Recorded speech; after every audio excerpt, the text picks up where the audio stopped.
seconds.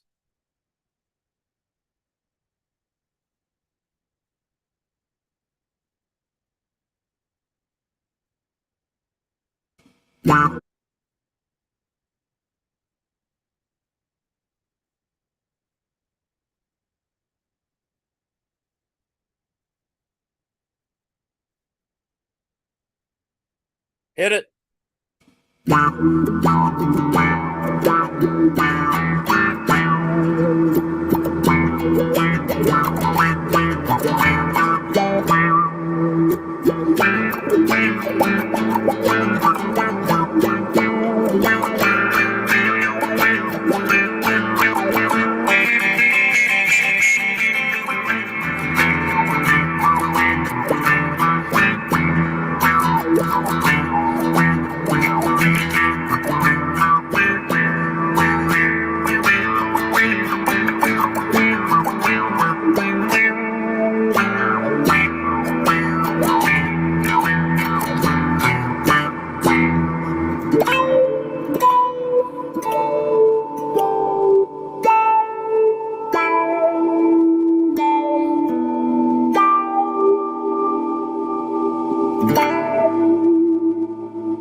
Good evening and welcome to the After Hours Show, the eighth installment of the fourth season of the Autonomous Collective's COVID pod that has never ended.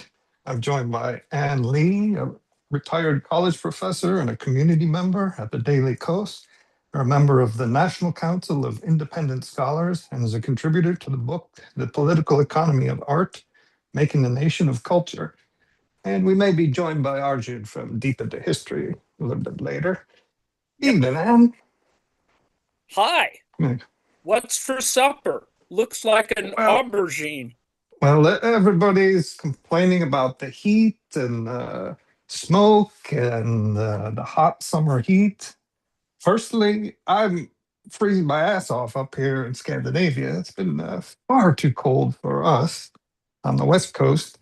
But I thought I'd make a dish that is Sichuanese or Hunan, Sichuan province. Shit, where'd my notes Sichuan, go? yes. Hunan, yes. A charred chili garlic sauce or xiaojiaojiang. So Yep. I thought we'd basically steam some aubergine or eggplant, which I was surprised. I could have sworn I'd made this dish. So I was just going to change it up and make a steamed eggplant, traditionally chilled for the summer. So it's a nice cooling effect with the spiciness of the chili pepper garlic oil. And the spiciness from the peppers will make you sweat, and the chilled gentleness of the aubergine will cool you off at the same time. It's a very nice combination. So what I'm going to do is cut the aubergine into wedges, and we're going to steam it for about 10, 12 minutes. We'll be using the pressure cooker, but no pressure, just sealing it up. It's the biggest pot I have for laying it out. But it's a super simple dish you can make ahead and chill. And then we're kind of like the crunchy chili oil or all of the different condiments you find in the restaurants. We're going to make a charred chili. We're going to skewer these and then put them out onto the open flame for a little bit to get the kind of tiger skin from the char flavor. Then chop those up with chopped garlic, pour some hot oil over them so to finish them off with hot oil, and then add a little oyster sauce and maybe some sugar. And it's a super simple dish. And we've got, I think that's the one note I forgot to make. Oh, no. And of course, no, nothing leaves the kitchen without a garnish. we've got all of these wildflowers out in the fields. Cool. And the latest one that's come out are these beautiful little things called the lesser stitchwort. These you can Lesser eat this. stitch war. You can throw the stems and flowers in your salads, or we'll be Ah, garnishing our steamed eggplant with chili sauce with some of these cute little things. And so yeah, it's the flower. The Latin is called Stellaria gromina. They used to make tea infusion with this. It's called a stitchwort because you'd, I guess, take away your stitch in your side or a cramp, I guess, mm, possibly the meaning. mm. And I was attempting earlier to this early this morning. I was attempting to make foraging. Well, I did go foraging. Oh, I was working out at Oops. the local gym. This is my local Skate gym. skateboard Oh, course. these beauties I came across. I was looking for, hoping we'd be a little early on the mushroom season this year, Mm, but this Coltricia perennis, otherwise known as tiger's eye polypore, they're all over the place. They're gorgeous, but they they are. love the nutrient poor and acidic soil of the pine forest. Cool. But they've pretty much got no culinary value because they are tough and chewy. They're not, I guess, technically poisonous, but they're used to make dyes, and Ah, they got golden. They're not very strong coloring, but they give a kind of golden brassy color to wools and mm, whatnot. cool. That's I Pretty. don't have the bottom. It looks like a little kind of foam underneath. Those are the stitchwort. This one I've been keeping my eye out for the boletas porcini mushrooms, but no luck. This one here, Taxillus involutus, otherwise the gill boletas. We're close. It's a boleta, but not the right one. Or brown roll rim.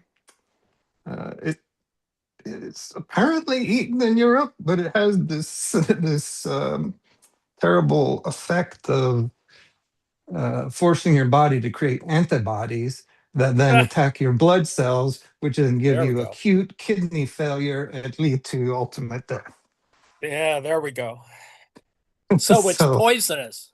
so that one is, well, they eat it. You have to cook it for well, it's toss up. So then I got back home. And we're left with what I thought were champignons out just in the Mm, grass. So I got those. Well, it turns out Melanoluca is the cavalier mushroom, notoriously difficult to identify specifically. so, so their tough stem and bland taste are pretty much. We're gonna maybe not risk death for that. Joe, oh, exciting. you gotta stop playing mushroom roulette. Indeed. But I mean, they are gorgeous. Look at these, They are pretty. Look at that. nice and Look at fresh. that. Now, I did manage to find one singular edible mushroom out there. The the Itty golden bitty. champignon. It's just a little tiny. If you can see it's not much to eat there. And on our side of the valley, we have um, blueberries that are still underripe. So Uh, wait for that. We'll stick with this summery dish. John, you gotta love this one. It's chilled eggplant, aubergine, steamed aubergine. Then you should chill first. You don't have to, but you can chill it. And then we make a fresh charred chili garlic oil to pour over it. And decorate it with some pretty little flower stitch work. That So, sounds good, Joe. I like mine with extra warts, if you don't mind. Yeah. Well, that's all I had to begin with. Let's see. Yeah, we got no, not worth death. Yep. So I shall That- commence to cooking and take your time. Okay. Technically, this dish should only take you 10 minutes. 10 minutes, 10, 12 minutes to steam the aubergine. And then while that's steaming, you could char this up. If we're not doing this over the grill on the fire, you can throw these into the pan or wok and dry roast them until they get blistered skin. But we'll be going outside.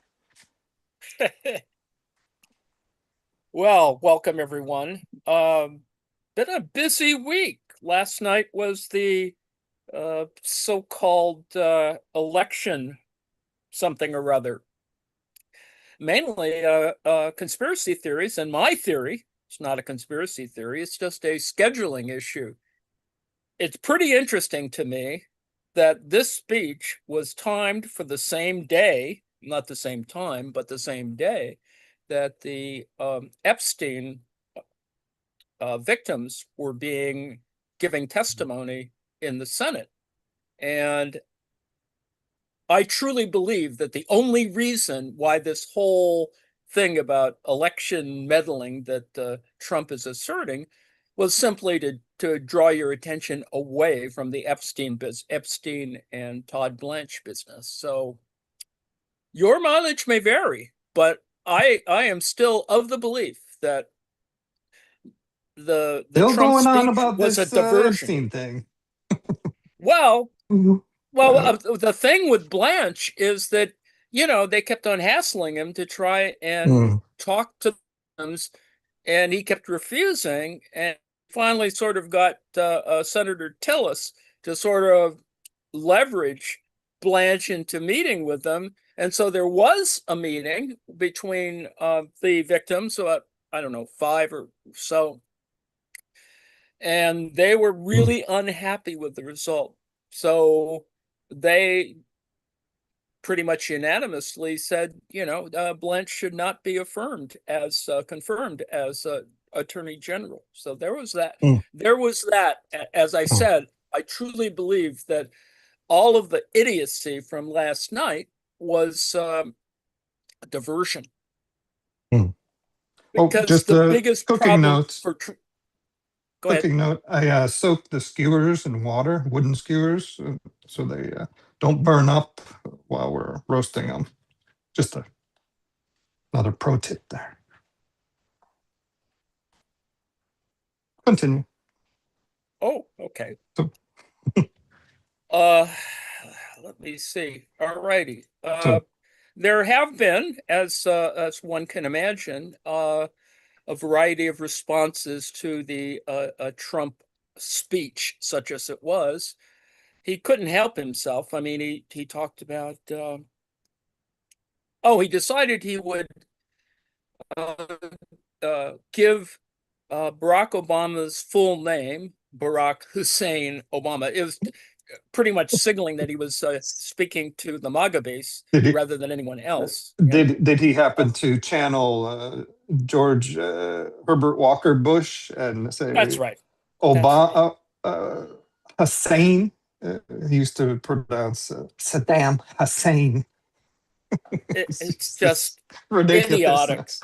It's just idiotic. Fortunately, other people have, got you might try looking at, for example, Midas Touch did a thing on analyzing it, so you don't have to listen to the whole damn speech. I put up something related to that, but my sense of it is that it was recycling a significant number of prior conspiracy theories. That is, Chinese ballots came up again. We know that that was totally debunked. But, and this was particularly in reference to Arizona's ballots, that for some reason fake ballots were produced. Well, they weren't.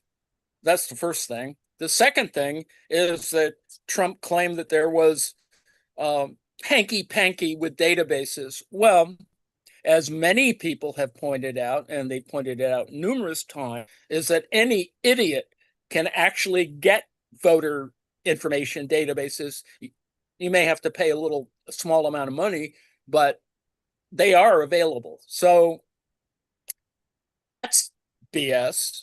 And he claimed that there were burn bags. Well, that Obama had burn bags. Well, yes, but he didn't say what was inside the burn bags. So every administration has burn bags. I mean, it's kind of the thing you do if you want to get rid of stuff. But he didn't identify any of what might be in those burn bags. So it's another one of these fake things. Could you explain? Sorry, I'm not familiar with the term. What is burn bag? A burn bag is if it's just a bag. I mean, it's like a big envelope. It's like a padded thing, a padded envelope, and you stick documents in it that you don't want. It's better than shredding. Let's put it that way. I see. So it's just insane because he was trying to pillory the Democrats when in fact he was the one in office when all of these the things he claims were insidious examples of the deep state and the Chinese doing stuff. All of that happened under his. That's the really important point, is that he's trying to pillory the Democrats, but in fact, it was his responsibility. So I will read a little bit from the Midas Touch folks, because I think they did a good job of just sort of front-ending the so-called documents. Trump contradicted himself on China in real time. He first claimed China was working to influence and undermining confidence in Trump, then said he was doing a great job with them back when he made the claim. He couldn't keep his own conspiracy straight. This is true. He would visit China while president, but not bring up any of this stuff. So, it's like, it's just amazing to me how much disinformation he cranks out and contradictions. So he claimed that China rigged the 2020 election, and the rigging was just simply that journalists wrote bad stories about Trump. Well, there are a bunch of bad stories about Trump, and you don't have to be Chinese to do it. Because China supposedly wanted Biden to win since Trump was wise to them, quote unquote. So there's, obviously that's more gaslight. And then there's the burn bags. And then he said he needs urgent measures to stop our elections from being hacked, quote unquote. Now, his example to support that was an example from another country. The inference he wants to draw is that Venezuelans did something. They didn't, but this is that sleight of hand. This is three-card Monty. Maduro's rigged machines. There were rigged machines. I think there's good evidence for that in Venezuela in 2020. Just the fact that there were rigged machines in Venezuela doesn't mean there's rigged machines in the United States. It's just this, I mean, it's so lame.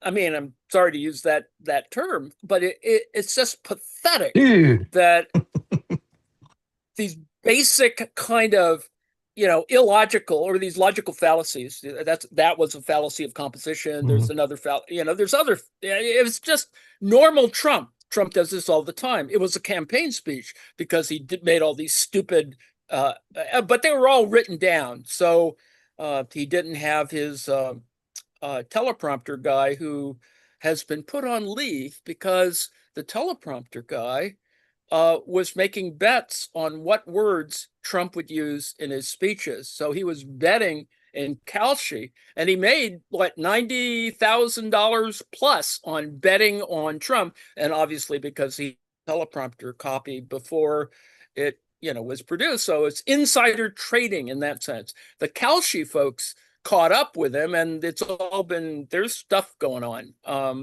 There could be prosecution, but I think they'll probably kick the guy out. And he was highly praised. I mean, he's worked for Trump for 4 years. So whatever.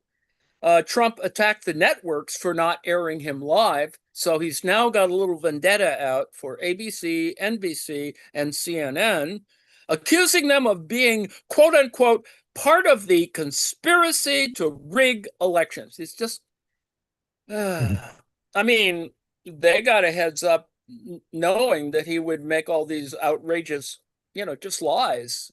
And they decided, as they have done with Biden and Obama, not to broadcast live. Needless to say, Fox did that, although Fox, I think, was gun shy about it too, because, Fox had to pony up $787 million for the lies they produced relative to Smartmatic voting machines. So, you lose $750 million.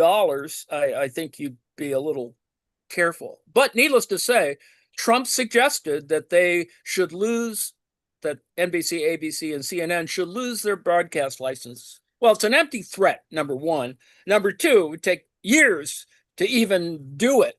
And broadcast licenses are done at a slightly different level for the FCC, but, he's weaponized the FCC because he's got this idiot there who has decided that he more of an activist FCC chair. But I mean, they change chairs.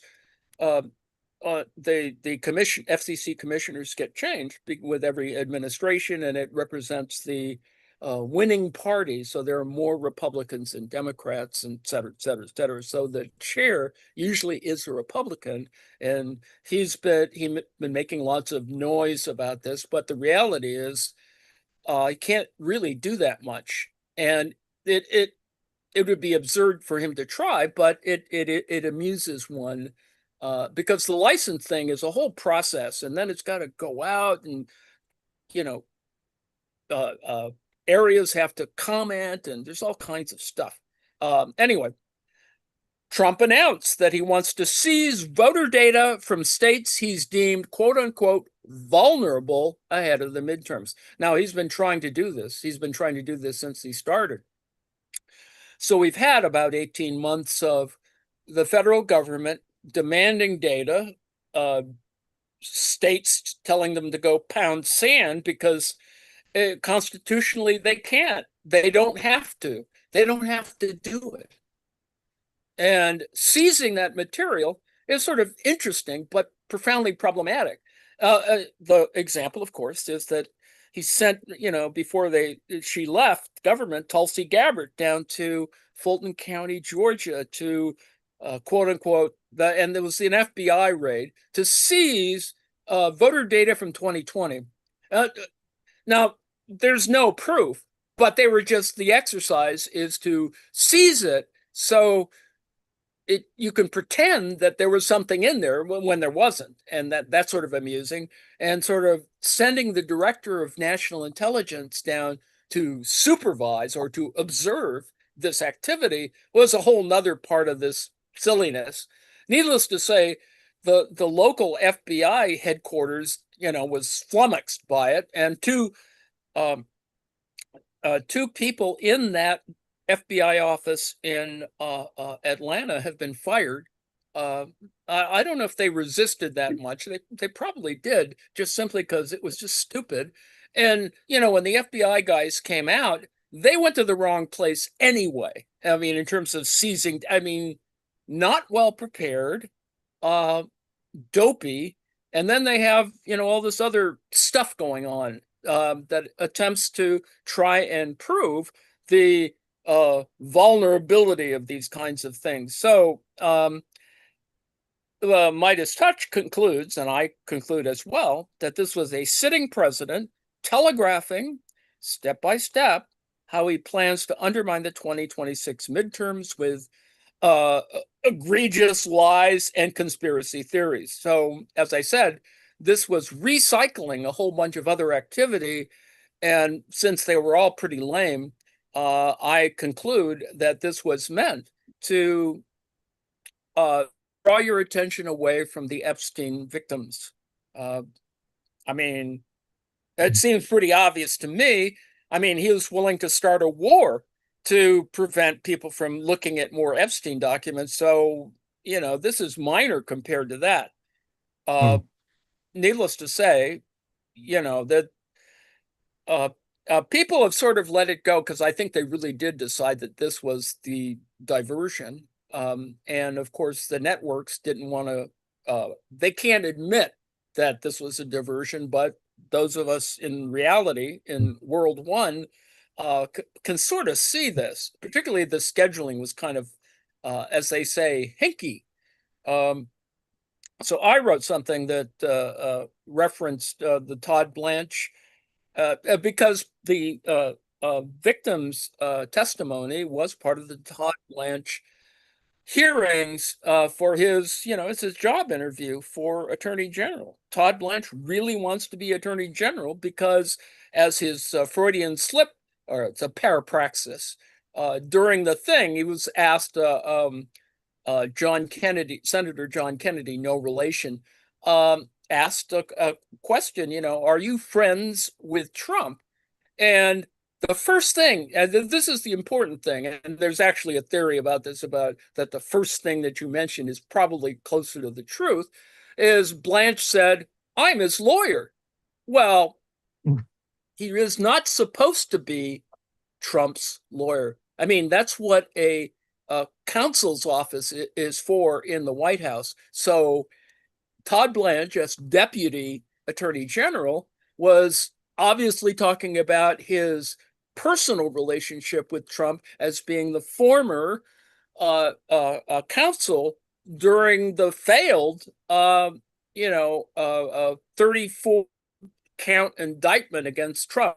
And yes, he's guilty. So fraud, and then this past week, rape.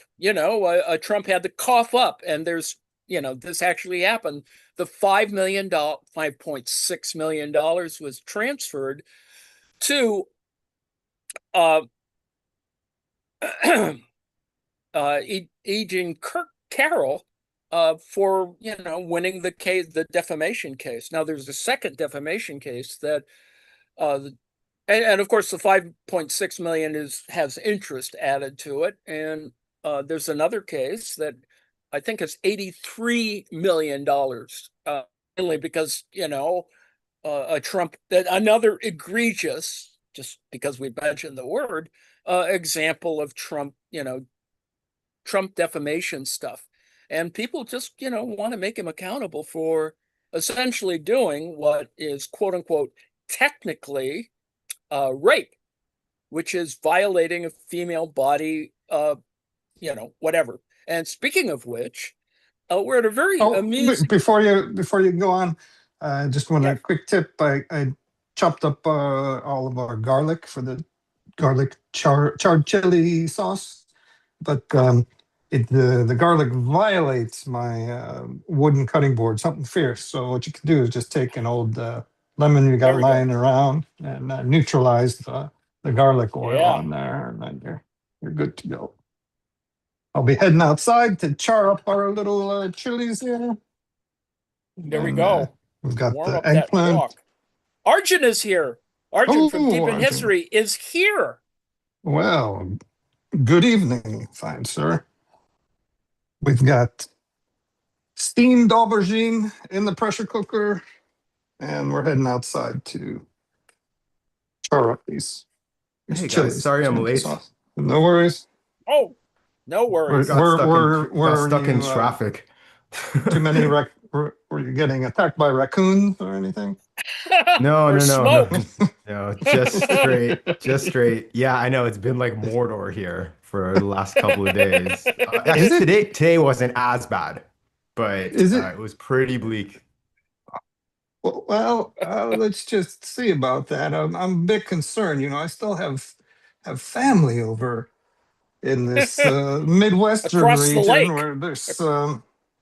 You want to explain this, man? What the hell's going on here? So, They're What gonna the smoke hell? out the World Cup, the final. Look at that. Look at mess up that. mess up Argentina's chances. Um, yeah, it's just in northwestern Ontario, there are like a series of like really, really colossal Mm, wildfires, mm, and they're sort of like out of control at this point. And mm, yeah, it's basically just I don't know what they're gonna do because mm, they obviously aren't prepared for it. None of our mm, politicians are essentially the same as everyone else's. No, they're not really doing much about climate change or All right. speaking to the issue. Like when right now everyone's hyper paying attention to this and they're not mm. mentioning climate change at all, you Oh know? yeah, of course. So yeah, it's just Do you it's think pretty crazy. maybe a kick in the pants from the Yanks down south will No, it's just making everyone help? mad at Americans. So- well, I mean, apparently the Republicans want to punish Canada for exporting its wildfire smoke.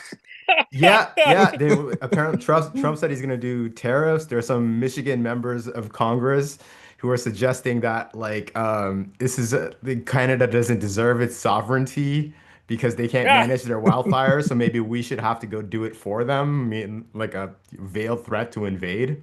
So everyone's just like, It, yeah, it we don't care. it's revenge for acid rain. Anyway, yes, indeed. It It was like day before yesterday, like I've never seen the sky like that. It was like something out of a movie, just like complete just orange and black haze. Crazy. yeah. Crazy. And like even being outside for a couple of minutes, your eyes start burning because there's so many Mm, particles in the air. I'm right. glad so far. I mean, a lot of native communities have been affected, Mm, and a couple of small towns have been burned. But thankfully, as yet, I don't think anyone has died, which is sort of a that's miracle. good. But it's also sparsely populated up there, Mm, right? It's just the size of like Ontario is kind of and Canada in general is kind of hard to fathom. It's huge. Like mm, so this yeah. area Is that's this on the fire is first thinks time in the East? I thought they're mostly out in the In yeah, western the half of the West or in country. Alberta. The yeah, last big one was in Alberta, right? yeah, Alberta, Mm, BC usually has been bearing the brunt of Oh, this, yes. but last summer if you remember, there were also Ontario wildfires that Mm, we got it was bad here, but for some reason, I guess the wind patterns, New York got that Mordor kind of level of smoke, the black smoke, it blew past us mm. and really like shrouded the city.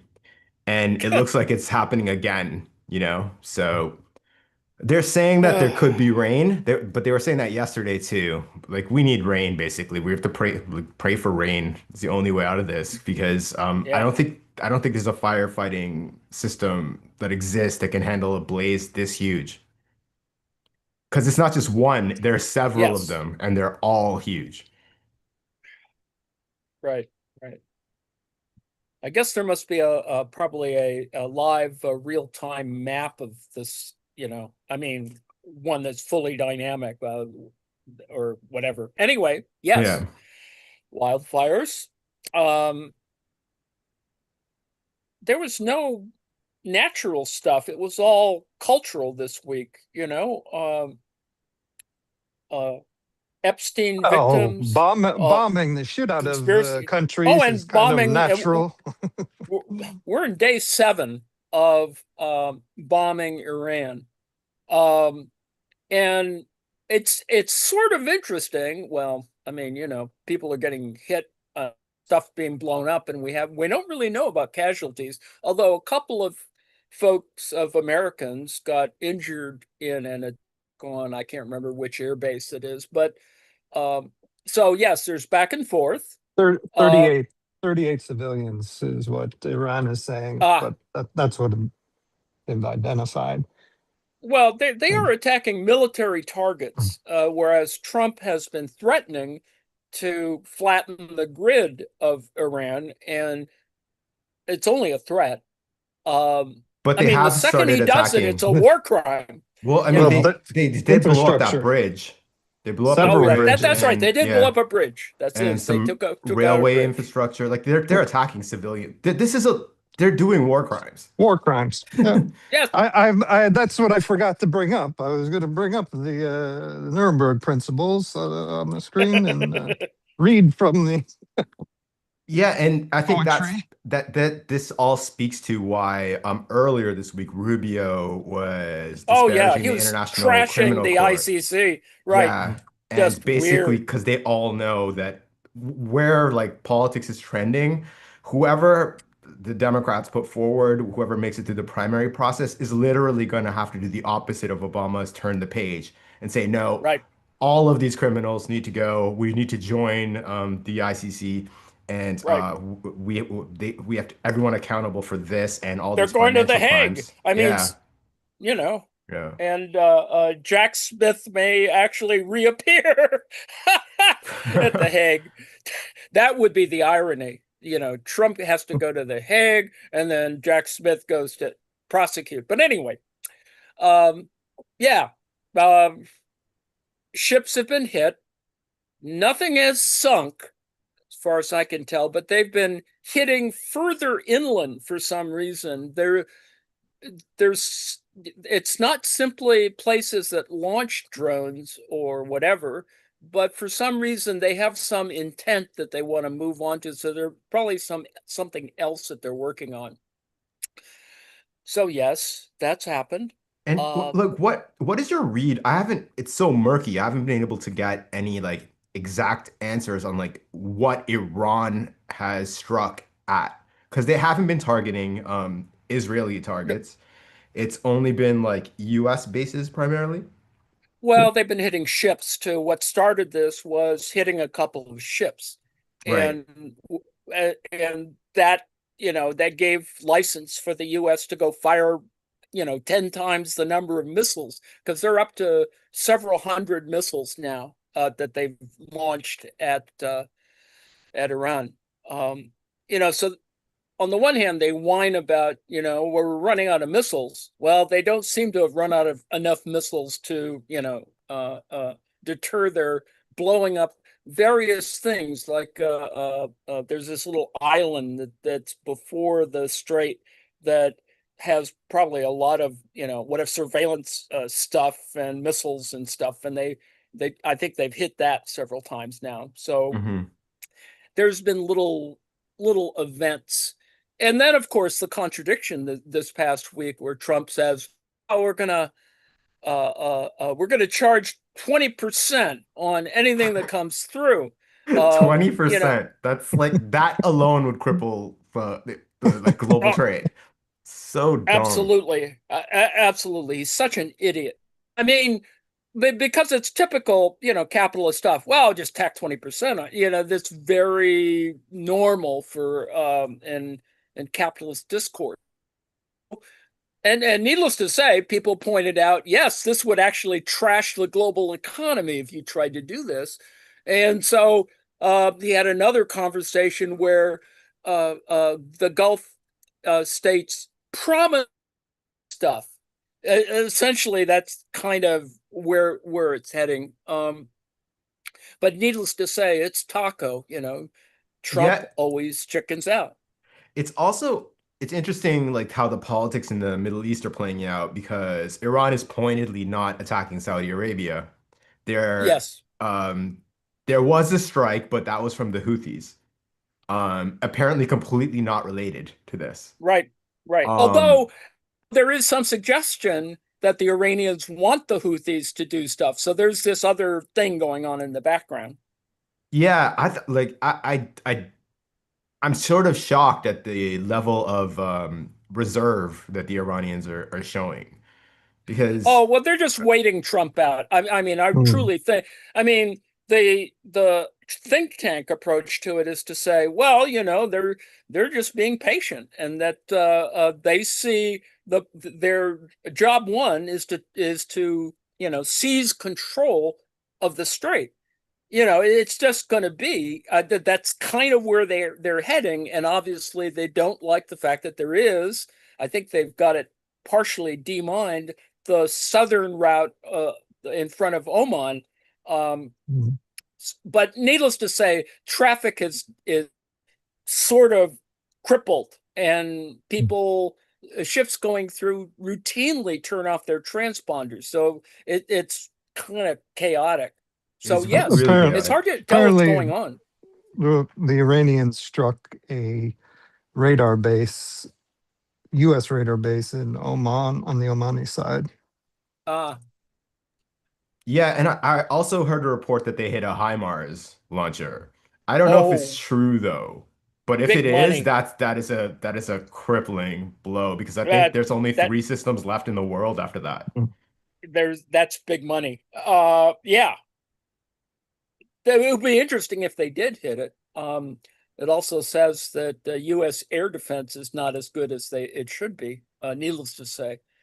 uh so yeah, who knows? Yeah, I just hope they hit Dubai hard because I'm so sick of these Dubai influencers.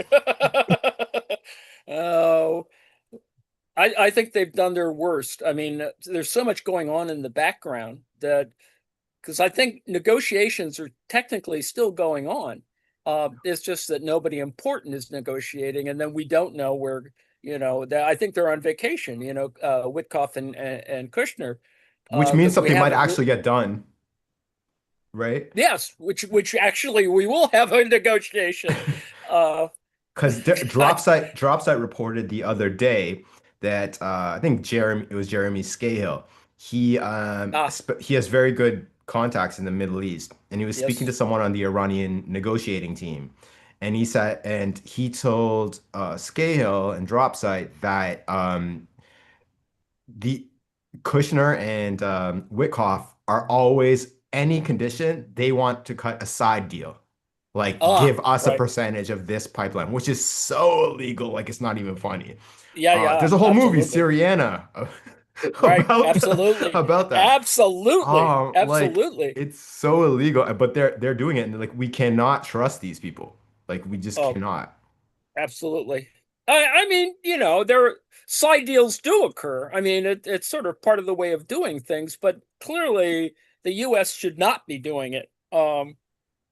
Needless to say. But anyway, so that's kind of where we are with Iran. That is, there's still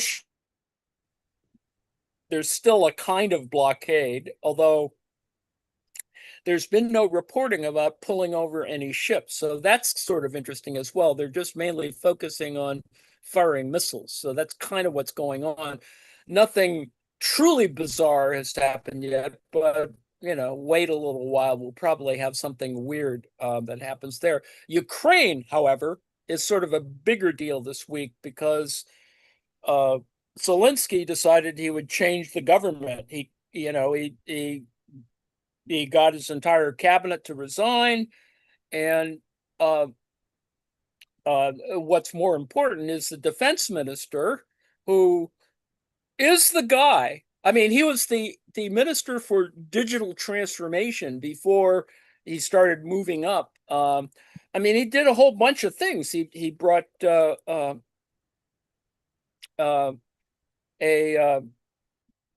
IT integration or concentration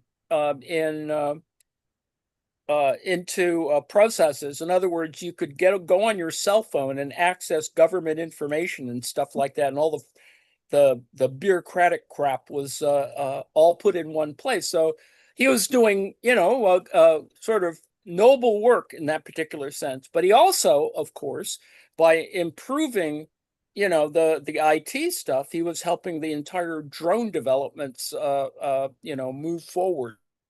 There's that.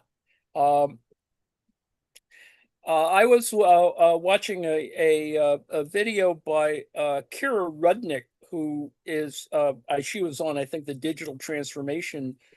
She's a member of parliament, and uh, my favorite example or my best memory of her was in the first week in 2022. uh, she would do little videos, and she would show that she was ready to take on the Russians. She had her own AK-47. Um, and she said, well, I've got to go down to the shelter now with my kid. But I just found it amusing that because there was a whole thing in the first week where everyone was getting guns to stop Russians and making Molotov cocktails, which I find interesting. Anyway, Mikhailo Fedorov is the guy. He's only 35. So he was 30 when he was starting to do this. And needless to say, he got into trouble with Sirsky, the head of the army. And it's pretty, and what Fedorov was to fix the procurement system. And that may sound incredibly boring, but in fact, that's the sort of key to corruption in the military is that people are doing side deals, speaking of side deals, and skimming off the top and et cetera, et cetera. And bunches of people, yes, there are bunches of people who've been kicked out of the government because they had a little thing going on in procurement, essentially. Now, I'm not saying that Fedorov is, innocent necessarily in that, but it seems pretty clear that what he wanted to do was a matter of kind of innovation and avant-garde and tech broism in the Ukraine sphere. I think he wanted to clean that crap up. And obviously the military, senior military, was threatened by this. And Sirsky, resisted.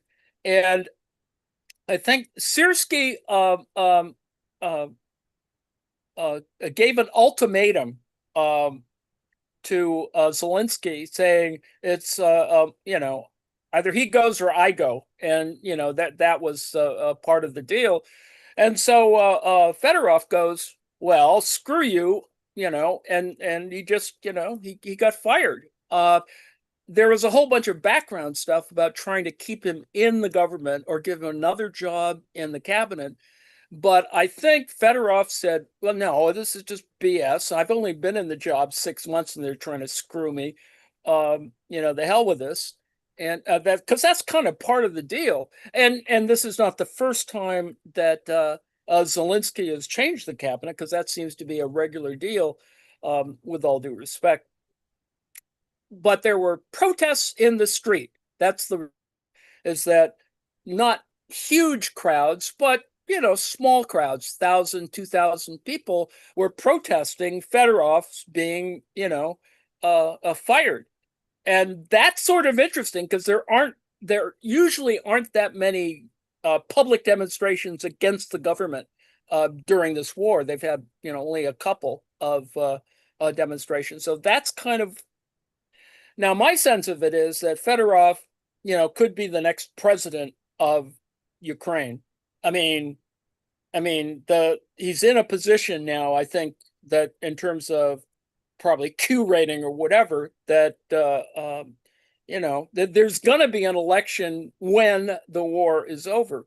And I think, Yermak, the guy who also got fired a while ago, at the beginning of the year, I think, Yermak was kind of the point guy. He always used to talk to the US and stuff. He was the guy who sort of, whisper. He was the Zelensky whisperer, but he got caught in a procurement scandal, and so he got kicked out because for several years he was the sort of second in command in Zelensky's office. So, The but corruption what of was that interesting? government is crazy. Like it Oh, reminds me of like India. India is so oh, corrupt, but this is, absolutely. yeah, it's just like that. The post war economy is going to be really weird. There's going to be a lot of stuff going on, because you've got what's the name, Schenko, and a bunch of other guys who are, they're oligarchs. They're going to try and seize power. So there's Yeah. there's all kinds of stuff going on that will be really problematic. Whatever happens, whatever end of war occurs. And so anyway, so there's that. There's the business of that's going on now that is problematic but interesting. There's a Lindsey Graham croaked And there's this business that he was working on, which was a sanction on Russia. Now, the thing is, there are sanctions on Russia, but more interesting because it's like trying to put in a sanction that doesn't really offend Putin. So sanctions were going on secondary sanctions. So anyone who was dealing with Russia would get a sanction. So it's just, you know, it we're going to do this, but we're really not serious sort of sanction. But there are Republicans behind this, so that's kind of where that is. And aside from Trump claiming that the last words of Lindsey Graham were "gotta pass the Save Act," there's just so These much. people are such Trump vultures. is Like, it's so Trump is so disgusting. sleazy, skeevy Trump. Um, And Mitch McConnell is any, totry alive. So, Oh, right. Francisco Franco. It just amazing. A hostage thing, right? They held up a newspaper, that I mean, Oh, he may be alive. Who knows? He's got to prove it soon because I think Andy Bashir is gonna probably announce a special election. So there's that. Um, it just what Team I puts don't more at understand the is interruption. issue. why doesn't he just go to the hospital? Like, Well, what yeah, is wrong yeah. with him? Well, oh, that's standing, blah blah blah. It's all a game. It's pretty terrible. But there's other terrible stuff too. There's there was the debate last night Oh, among before you get Democratic. going, can Oh, I interrupt with some cooking process? We just absolutely. Of course. James just arrived, and I was hoping that I would get half of his approval, anyways, for this dish this evening. We're making, it's summer, people are sweating their and everything off. You want to be cool, and you want to sweat to make yourself cool. So we've got I've combined his worst and his favorite methods for keeping healthy over a long number of years. We're steaming aubergine. Let's forget that it's a nightshade. We're gonna make chilled, steamed aubergine with a charred chili. So we burnt the chilies a bit. Sorry, I know the carcinogens and whatnot, but it's gonna all balance out. We got the steamed good and charred good. We got like a middle ground there. So we heat up our oil. We've ground our garlic, and we've got our charred chilies, and then we dump about half half the oil. Kind of sizzles, par cooks. Oh, nice. Nice. Yeah. Well, cool. Wow. And then we'll just finish it off with a little bit of sugar. Oh, sorry, James. Oyster sauce and sugar. Oyster sauce has sugar in it, so you technically don't need to. But if you want to make it a little less sharp, you can do that. And be done with our sauce. We just need to take out our aubergine. But you guys can get back to kibitzing. That looks really good, Joe. Well, And you can use any kind of chilies you Art, want. Green, red, Anaheim, jalapenos, Awesome. serrano. Awesome. Arjun shared in the chat a an image of a Yes, please describe spectral them. a a spectral Mitch McConnell. Oh dear. I can picture Whoopi Goldberg from Ghost being like, Molly, you're in danger, girl. Oh, whoopee. Ghost, and indeed, there's the spectral. Yo, this Oh, week has been like it's like the old internet. It was actually fun being online, especially on TikTok. I'll post some links for you guys. Like the proof of life Mitch McConnell videos are so funny. I was losing my mind. Oh yeah, I've seen a couple of them, where he's doing a high kick, and there's just all this. But the 50 Cent one? Yeah, That was so that was pretty funny. weird. Yeah, Did stuff. you see the It. Thriller? It was, oh my Oh God, it's yes, so good. yes, absolutely, absolutely. This is it's a good time for people to use good graphic tools. So It's the only use case for AI that I've ever seen. absolutely. Um, as long as you could mark them as AI, although there's a certain style that AI generates as well, but that's a whole nother story. Um, yeah. So as I said, Maine was had their first debate among candidates. There's six or seven of them. A couple were, people who didn't have much of a vote. They came in third or fourth the earlier primary before Plattner got, kicked out.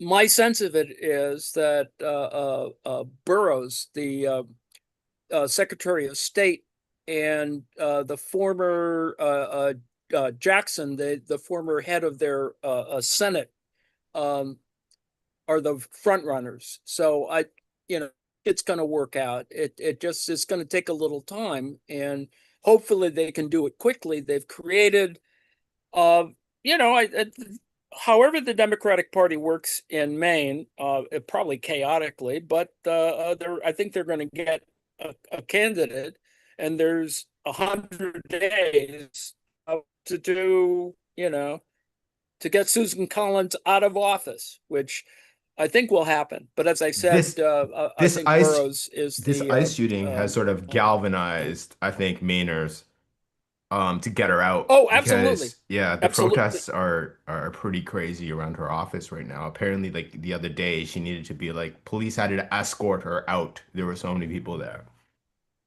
Oh, Jesus! I mean, particularly since they've revealed that the guy who shot, you know, who shot the person, is incredibly. I mean, he's a psycho. He truly is a psycho, and you try and wonder now, how did he get his ICE job when he's been diagnosed with a bunch of psychiatric issues. He's beat his wife and kids. There's all kinds of stuff. It's really awful. Um, Okay, yo, we have and it breaking is. news. My friend just sent me this. I'm putting it in the chat. Apparently, uh, uh, Br- Kentucky Governor Bashir has heard that Mitch McConnell is dead. That's the message I got. Ah, So I'm just sharing it. all right, all right. Uh, don't effing toy with us. uh, uh, it's still Francisco Franco. We're it is the silly season, and uh, you know, all kinds of stuff is happening. People are getting killed. Uh, it's another problem that occurred. The We should. people who that once two people died because of the usual ICE foolishness. Uh, the embarrassing thing was, of course, that Susan Collins calls up Mark Wayne Mullen and sort of leverages him into suspending or pausing traffic stops. But then a couple of hours later, Trump, blurts out on Truth Social that no, traffic stops are the greatest, whatever law enforcement tool ever. So anyway, Yeah, no, it's like it's there's no messaging. It's all chaos. Mark Wayne Mullen can barely like put a sentence together. Like I'm at a loss at how oh, that guy ever got elected to the Senate, oh, let alone like, some dude's an lowly idiot. position.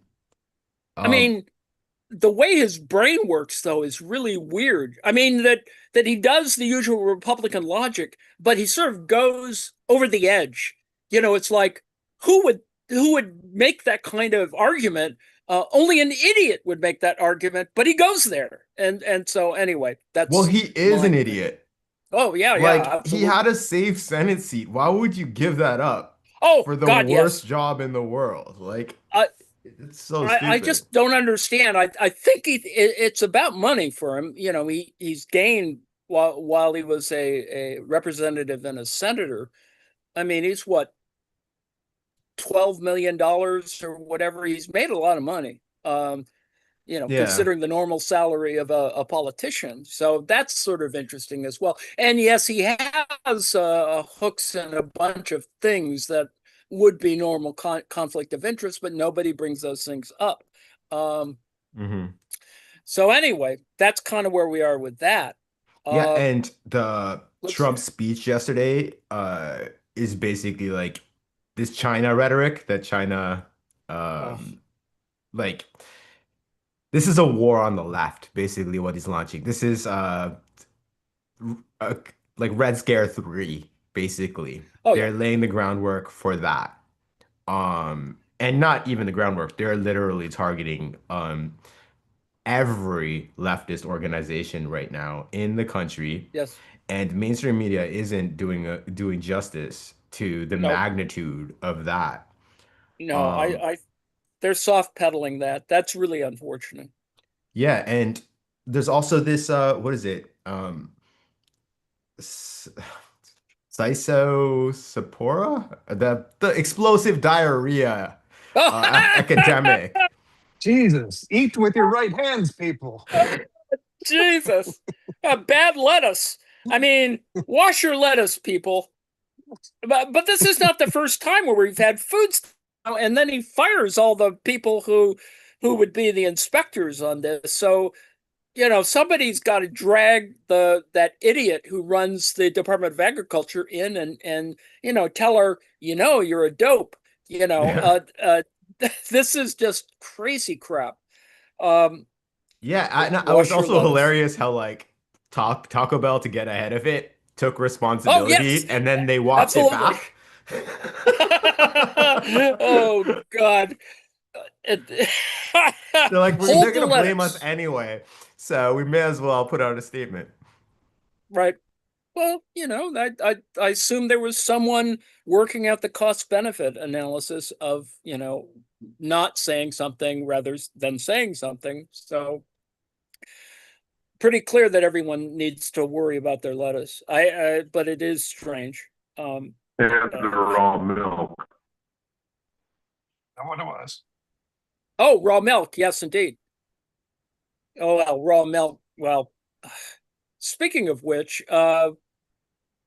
this whole thing that came out yesterday or today, the testosterone, uh, uh, the Oh offering God. of, but the implied mandatory issuing of testosterone to the military for men over 30.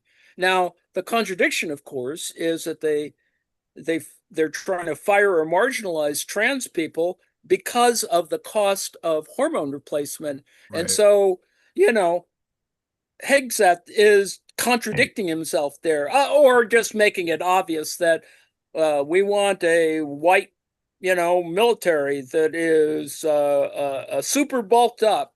Oh, Now come on, Ann. Now, our military killers, they need gender affirming care just like everybody else. but do they need tiny testicles and reduced sperm count? Because RFK Jr. has been complaining about reduced sperm in teenagers. So there's this whole thing, and I think somebody did a bit on this. I think it was Late Show that he blurts out these things about low sperm counts, and these guys are so stupid that there really isn't a connection, or there is a bad connection between testosterone and sperm counts. So it's just absurd, weird, even. Yeah, In but fact, on MS, yeah, if you take those testosterone supplements that he's suggesting, it actually will lower your sperm count. So like their project is yes, to have more white babies, and this will actually destroy that prospect. So absolutely. good And job. Well, that was I These growing people mean, are up. such morons. They're such perverts. They're obsessed with people's genitalia. I hate these people. I was awfully certain when I was a kid that these meatheads would not barely make it past high school, let No, alone make it all the way to the halls of fucking power. It's right? outrageous.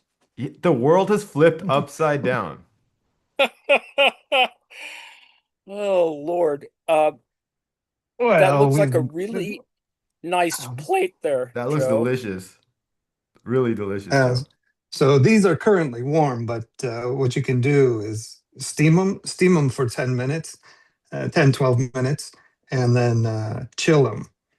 And then make have your chili sauce. And it's a lovely, cool, refreshing summer dish. And that chili will get you to sweat, and that sweat will chill you down. So it's a lovely, lovely, refreshing dish. Lasts about a week as well. Awesome. Nice. Oh, and Well, Arjun, of course, nothing leaves the kitchen without a garnish. We've got stitchwort, the lesser stitchwort field flowers. I noticed it's beautiful. They're beautiful. Like edibles. wonderful touch. Yeah. I Edibles. passed up the magic mushrooms. Oh God. Oh, they kind of look Well, like sardines. they do Did you look like touch on sardines. everything there? You got the Iran and Oh yeah, we was Iran, Ukraine, anti-communist. anti-communist. Well, you know, if you actually take a count of communists in the United States, there are only 5,000 at the most members of Communist Party of USA, Right. You're and more likely to get trampled by an elephant than meet a member of the American Communist Party. That's absolutely, statistically accurate. absolutely, and if you count all the left-oriented parties that tend in that direction, you're not getting more than 200,000, maybe. And that's maybe. And you know, and half of them have police informants anyway, so you know that they're not They're truly. not even talking truthfully about socialists or communists. Their Oh war no, is on the centrists, yes, absolutely. really. And that's what they're Well, going to go after. And And all, of conflating the it, course, two. it's all so boring though. They've done this every time. I mean, they've been doing this for decades. Well, Democrats are just communists, or Mhm. you know, they've Mhm. been uh, uh, you know, they're not real Americans. There's some, you know, whatever. because there's an actual danger this time that, especially, like, I mean, uh, the bulk of voters, after seeing like what Mandami has done, and if you recall a Yes, few weeks ago, I know like everything moves so quickly, and there were elections, and the Democratic Socialist candidates did extraordinarily well, like across that America. that true So there that. actually is uh, a burgeoning left in America, and that is the base of support from for that is what they're going to go after. Mhm. Well, and it is about the local level. I mean, in that sense, more regional or 100%.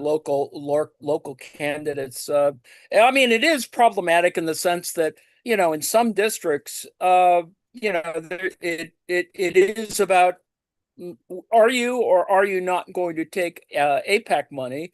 Um, I mean, like in the main debate, you know, they were all against ICE, and they're, you know, they were all against Israel, which you know, aid to Israel. So that was sort of interesting as well. Yeah, it's But you know, we'll we have to see. be really careful as leftists though, because a lot of these I don't know, more centrist Democratic candidates will say that they're not taking money from APAC, but they are taking money from groups that APAC created to pay them like sort of Mhm. like under the table, you know? This is Citizens United. You know, you don't have to be accountable. I mean, you Yeah. can create all these little PACs that do all kinds of stupid. I mean, you know, Trump is notorious for making money off of those things. We got to do the schedule. Yeah, Uh, absolutely. uh, there will be an Alfred Hitchcock Presents at the bottom of the hour.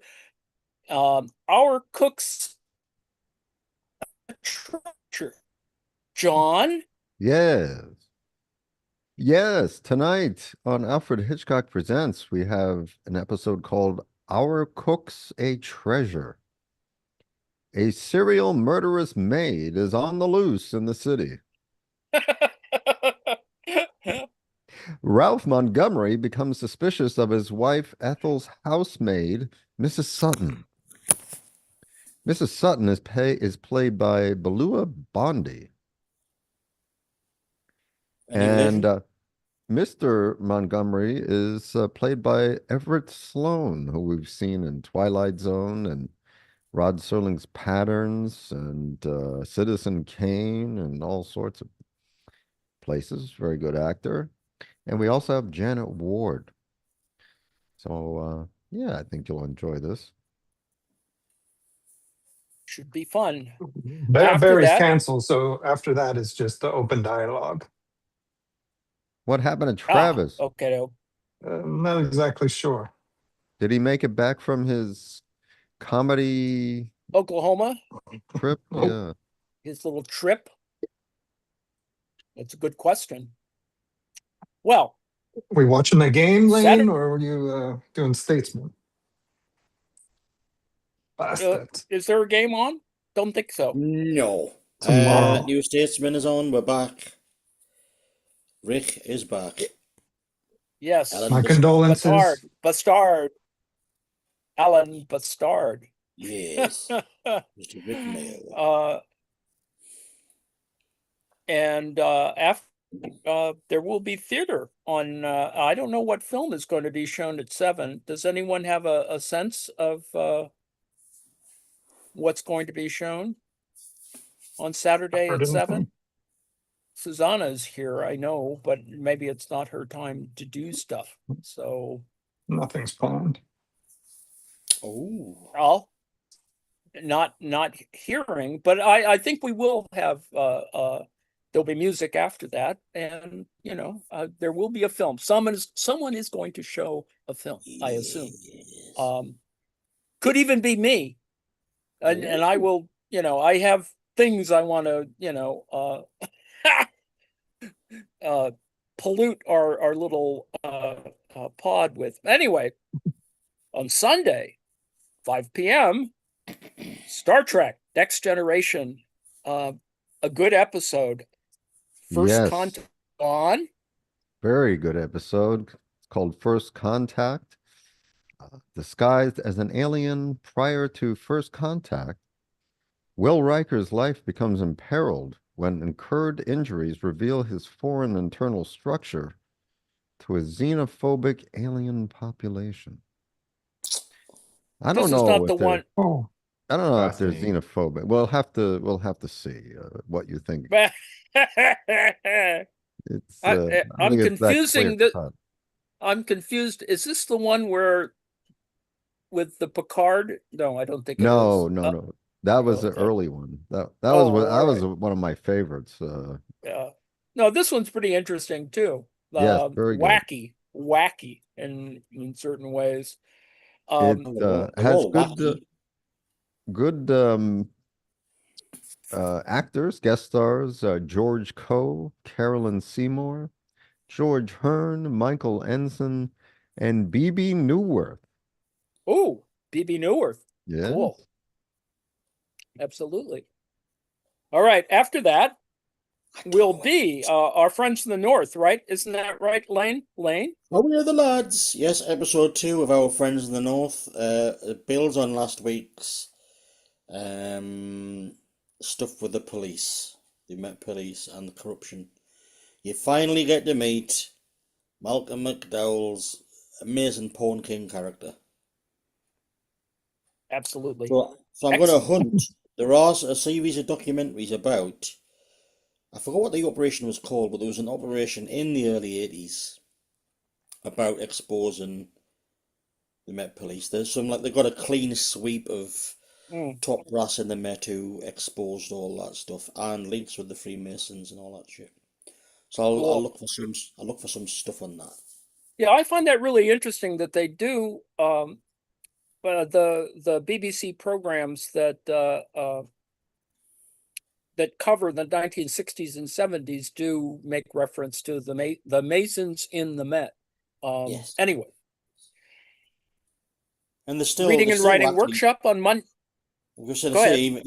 even this year, there've been calls to force the Met to what's the word? Not so much expose, but declare who's in the Masons and where they are based. Because the Masons in Britain are very, very powerful. And they're very, very secret. Uh, Yes. but they have magic underwear too, don't they? I mean, just like the Something like that. Mormons, they have magic underwear. Um, anyway, I'm sorry. 8 o'clock Monday is the reading and writing workshop with Nate. Nate, do you want to talk about it or not? I guess not. Funny hour at 9 afterwards on Tuesday, the red hour at 7 Eastern, 6 Central. Bruce, do you want to talk Yes, about that? sure. So far, I've got nothing. Oh, So I'm probably going to have to fall back on some classic science fiction or horror, but we'll have something posted by tomorrow. okie doke. Sweet. The John Fonte one was pretty interesting. I mean, it's like a whole literary thing in LA that I had no sense of. Pretty interesting stuff. Anyway, No, I was just looking at some of the, and I can't remember the guy's episodes of. It was either I think it was Hitchcock, where he co-wrote an episode of Hitchcock with somebody. Do you remember cool. that, John? What? Oh, what's that? John Fonte co-wrote an episode. Oh, I'll have to go back and look. No, maybe it wasn't Hitchcock. What did we do before Hitchcock? Twilight Night Gallery. Night. Okay. Yeah, no, it must have been Twilight Zone. Twilight Zone. I'll look it up. Okay, All you'll let me righty. know what the name Wait, of it. wait, what about the yelling reporter one? Oh, Kolchak. Kolchak. No, Kolchak. Kolchak. The night The star. yelling Too soon. reporter. At Stabbing 8:30 reporter. on Yeah, he had a writing. Tuesday. There was a writing credit on one of the things you presented for John Fonte, but it was a co-writing credit. Huh. Cool. Following that at 8:30 on Tuesday is Good News, everyone, with Professor John. Wednesday is at 6 o'clock is me, and I'm going to do something that's more intelligible probably this week because I got diverted thinking about turbulence in the economy, and so I've been sort of fiddling around with that, only because I didn't know enough about turbulence, and so I started looking at other material, and it actually goes to an entire literature on sort of the history of turbulence in the post-war era. But anyway, spirituality and activism at 8:30, because I keep forgetting to mention it on Wednesday, 8:30 p.m. Eastern. On Thursday, Bring the News at 7 p.m. People bring in stuff and, we talk about it, read it aloud, make jokes, etc. And so Friday we'll be back here again doing crazy crap. Yeah, hopefully we'll have another death and lots more videos to do because like this week, like the internet was fun again. So I hope a Republican senator dies once a week. Oh God, yes. I mean, it's just, they Not haven't like they're spring told us. chickens. We don't know how Lindsey Graham is going to be buried or whether he's going to, I mean, he's a military officer also, or a Oh my God, the reservist. conspiracy theories about his death Oh, are also crazy. And also oh, we should Jesus. point out that like everything that we thought we knew about him, about signing NDAs when he was with sex workers turned out to be true. There was a blistering Mm. Oh, God. now a trans woman who when she was younger was like a rent boy for him Ah, and basically paid for her college and like she made so much money Oh, that she paid for her transition and college and stuff like Cool. that. that is And fantastic. Great. Not Absolutely so cool. fantastic is the media just totally failing on covering his actual impact on the world. It was just being one Oh, of the most bloodthirsty warmongers absolutely. around. I hate this. Yes. I hate this Criminal. decorum. We're decoring. We've shown so much decorum that we're going to fascism because we can't right. call out when someone is an utter piece of shit. Excuse my language. We'll find out more about the funeral this week, so we'll talk about it next Friday. Hey, Professor I think Hand, could you do Yeah. yes. could you do an episode on Schrodinger's McConnell? Schrodinger's I Schrodinger's should. McConnell. Yes. Yo, can I collab? Is I he? have so many memes. Let's do it. Oh God, dead cats everywhere. Anyway, yes, in a box.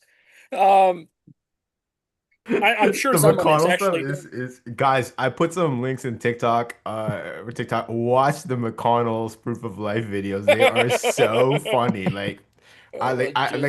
I was it's been a generally bad week, but I was laughing like crazy.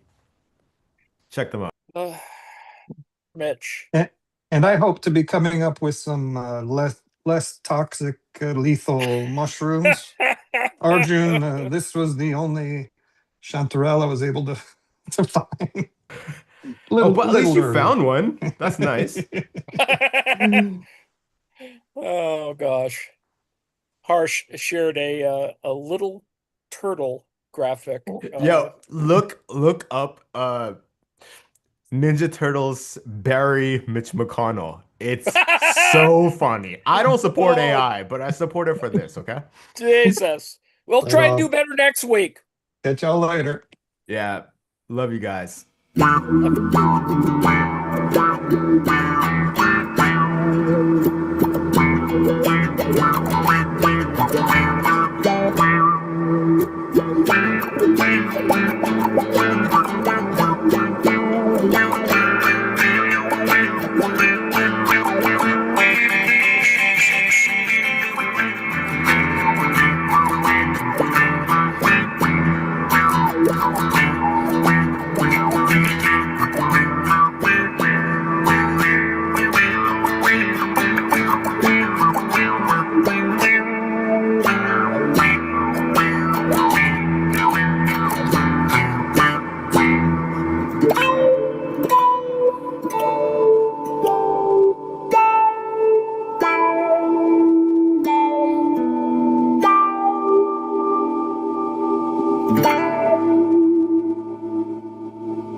Oh, Charlie Manson.